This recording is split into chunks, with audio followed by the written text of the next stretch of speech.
Pause before panic. I'm Dr. Jared Walker, a veterinarian.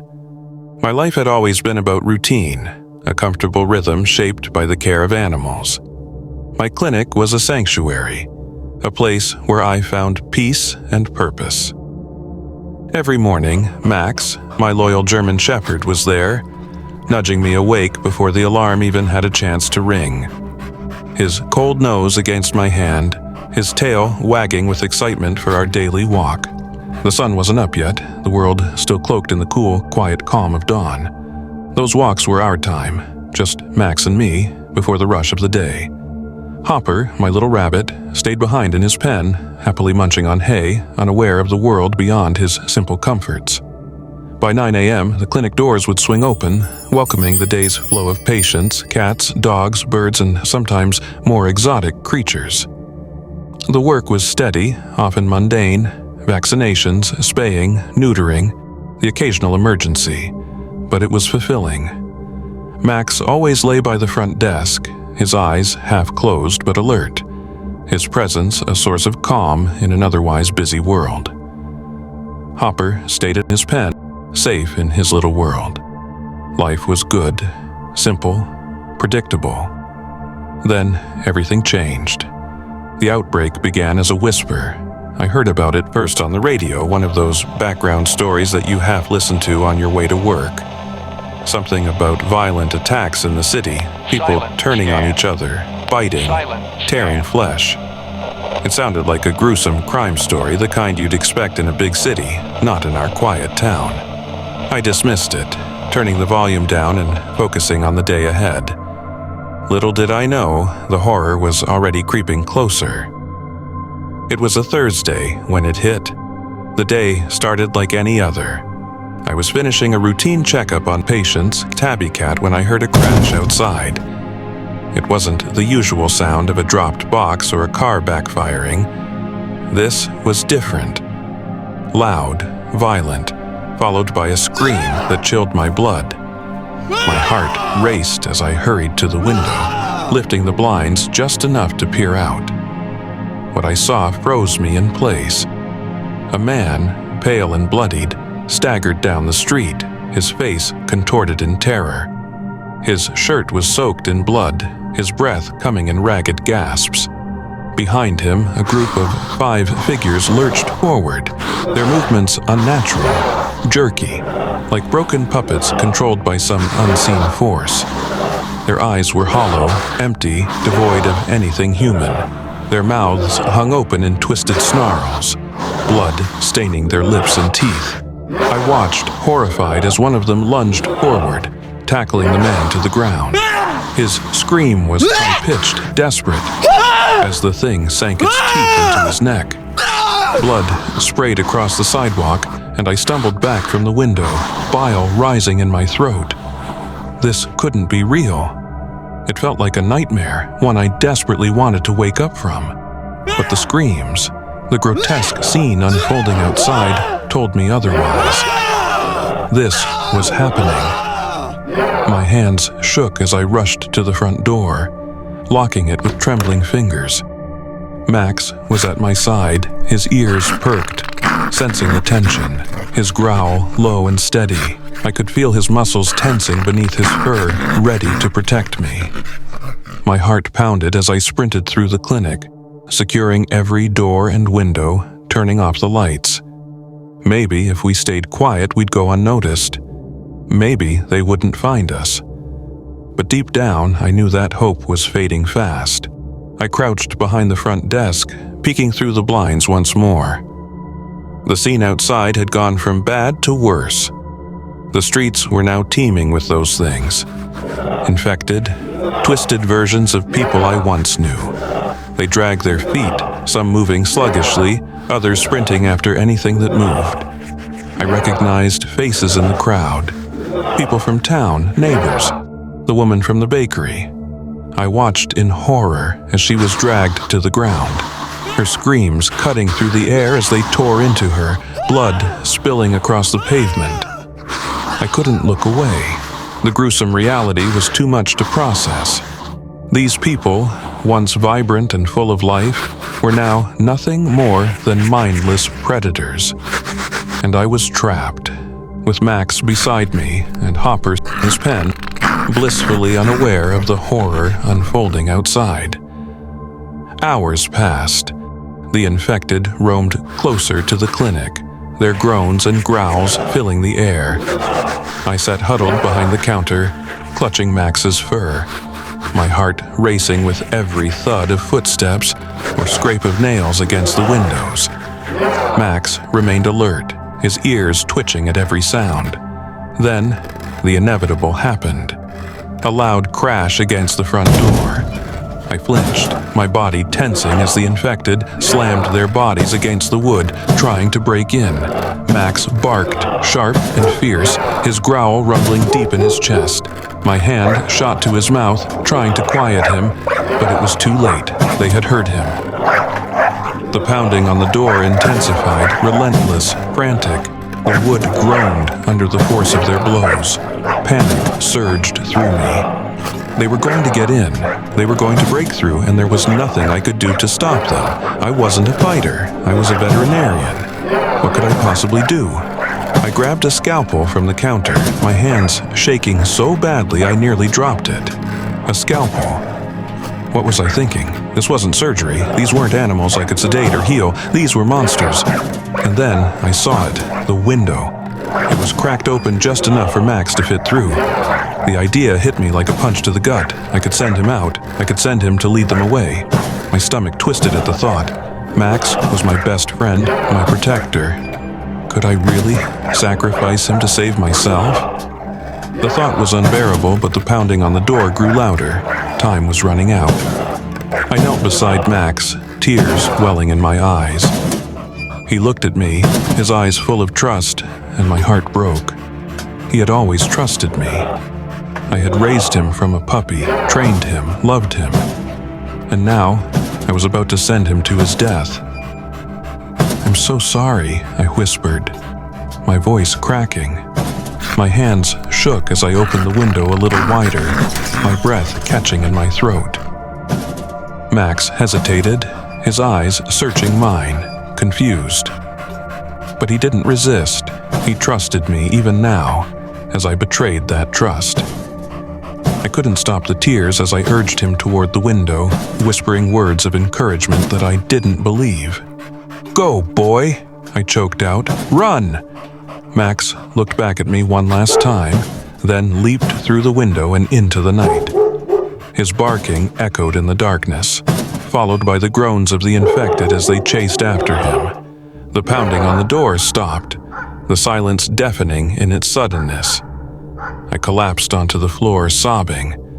Max was gone. My best friend, my protector, was gone, and I didn't know if he would ever come back.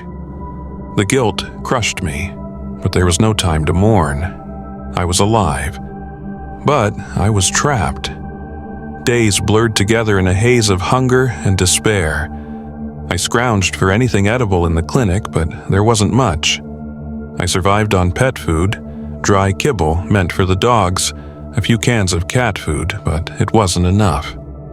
The hunger gnawed at me, a constant, unbearable ache that twisted my stomach and clouded my mind. Every night I heard the infected outside, their groans echoing through the empty streets, but they never broke in. For now, I was safe. But safety came at a cost. The animals in the clinic, Hopper, the cats, the birds, they were starving too. Their cries were weak, pitiful sounds that tore at my already frayed nerves. I had spent my life caring for animals, healing them, protecting them. But now, I was failing them. The hunger gnawed at me, growing worse each day. It became harder to think, harder to focus. My body felt weak, my limbs heavy with exhaustion. Then, the thoughts began to creep in. I would catch myself staring at Hopper's pen, my stomach growling, my mind filled with dark, terrible thoughts. He was so small, so fragile. It would be so easy. The idea horrified me, but the hunger was relentless. It twisted my morals, eroded the very core of who I was. Could I really do it? Could I eat him just to survive? The thought made me sick, but the hunger didn't care. It was a living thing, clawing at me, demanding I make a choice. I stood in front of Hopper's pen, my hands trembling, my mind racing.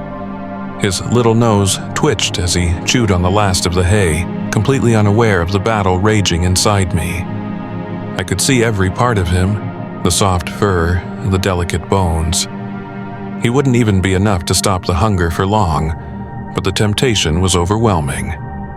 I sank to the floor, burying my face in my hands, overwhelmed by the weight of my decision. How could I even think about it?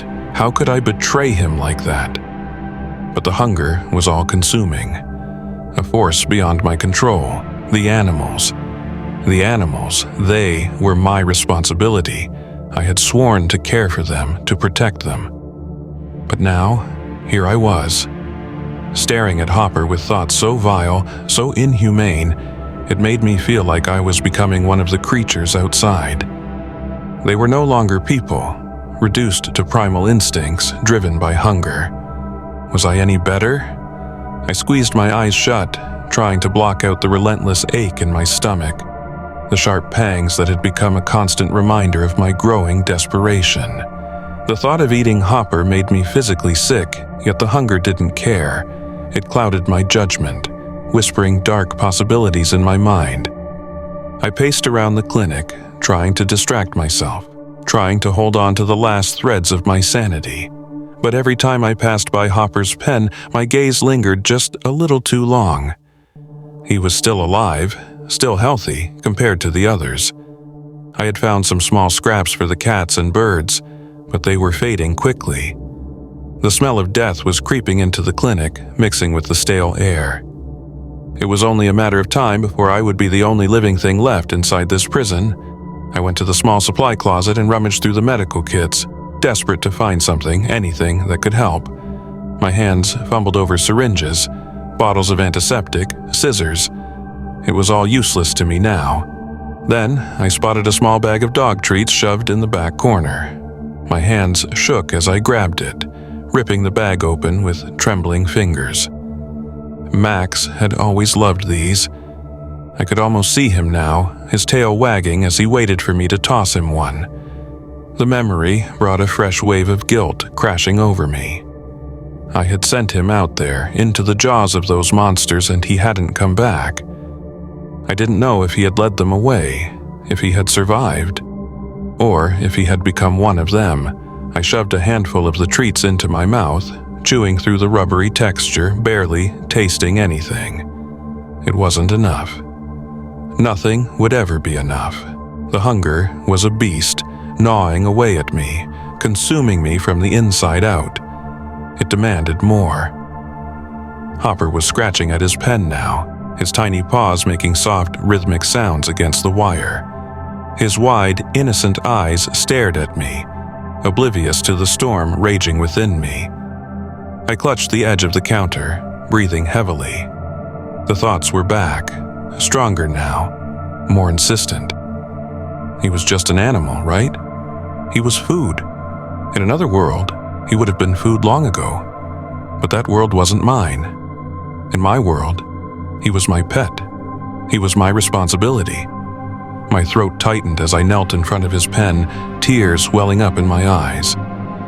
Hopper hopped toward me, his nose twitching as he nuzzled against my hand through the wire. He was just a rabbit. But in that moment, he seemed to understand.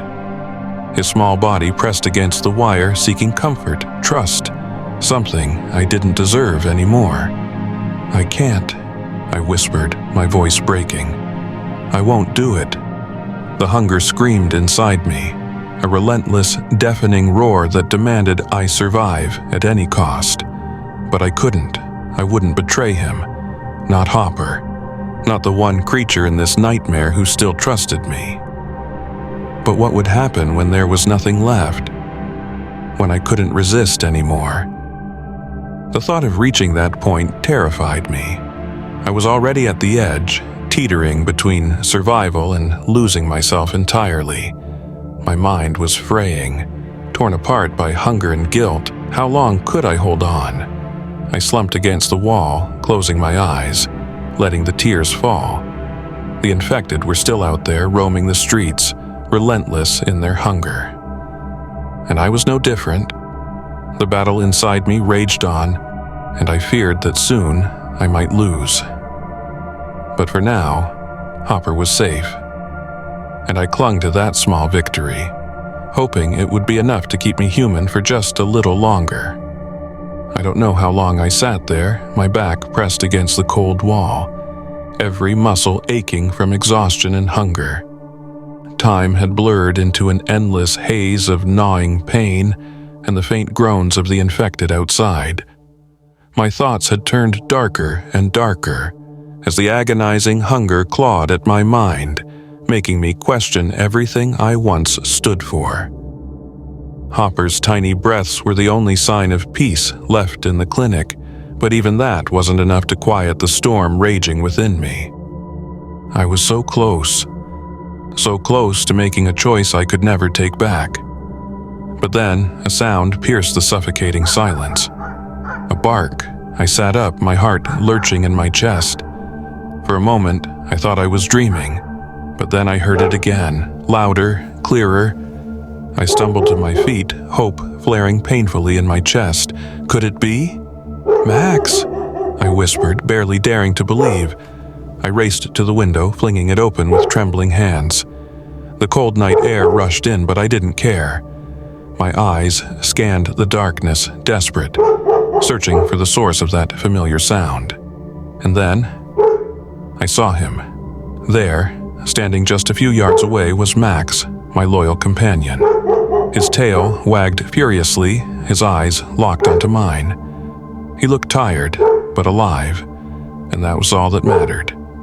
Relief crashed over me, bringing tears to my eyes. He had survived. My best friend had made it.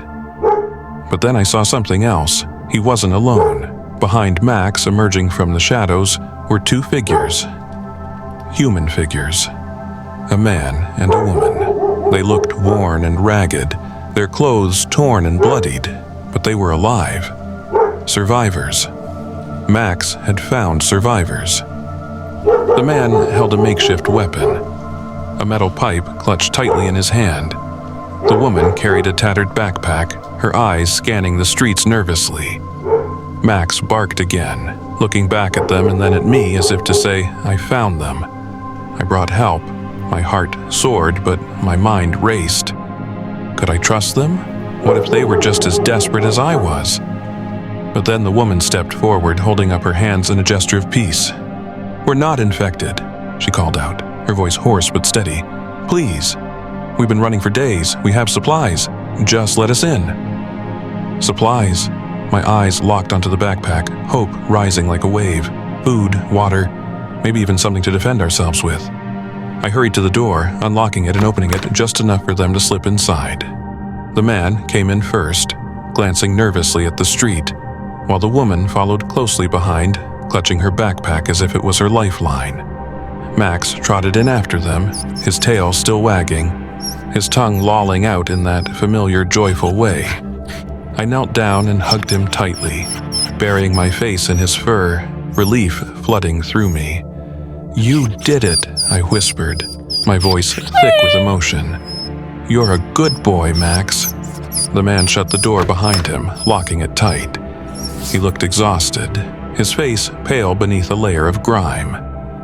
The woman dropped her backpack onto the floor and knelt beside it, unzipping it quickly. My heart raced as she pulled out cans of food, beans, soup, even a few bottles of water. "We've been scavenging," she said, her voice soft but steady. "We weren't sure if we'd make it, but Max, he found us." I stared at the food, my stomach twisting painfully. It had been days since I'd eaten anything substantial. I wanted to reach out, to tear open the cans and devour everything inside, but I held back, forcing myself to stay calm. These people, these survivors, they had been through hell too. "Thank you," I finally managed to say, my voice thick with emotion. "I don't know how to repay you." The man shook his head. "No need.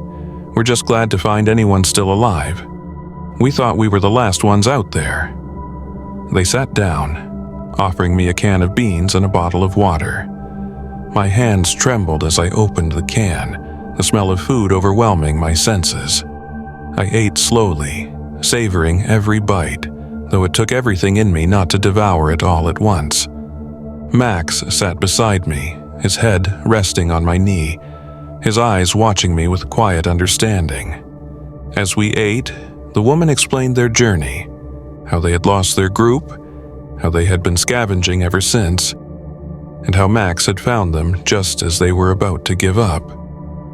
They had been running for days, dodging the infected, looking for a place to hide. "We can't stay here," the man said after a long silence. "The infected, they'll come back. We need to move, find somewhere safer, somewhere away from the city." He was right. As much as the clinic had been my sanctuary, it was no longer safe. The infected were everywhere, and they would return sooner or later. We couldn't wait for that to happen. I glanced at Max, then at Hopper, who still sat quietly in his pen, blissfully unaware of the chaos outside. "We'll take whatever supplies we can carry," the woman added. "But we need to go, now."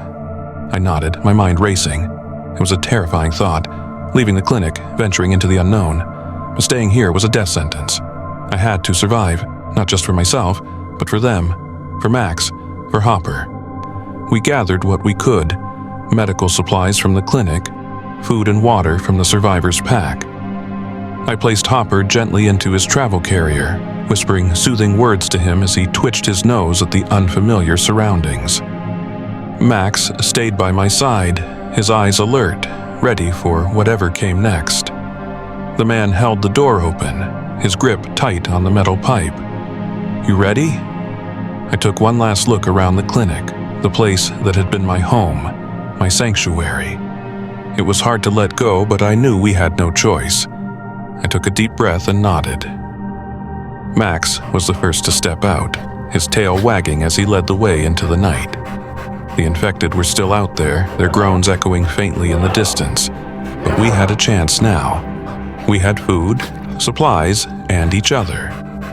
As we moved down the darkened streets, I couldn't help but feel a spark of hope flicker inside me. Maybe, just maybe, we could survive this after all. And with Max by my side, I knew we would. Let me know in the comments below if you want to hear more from this story. Please like and subscribe. Thank you.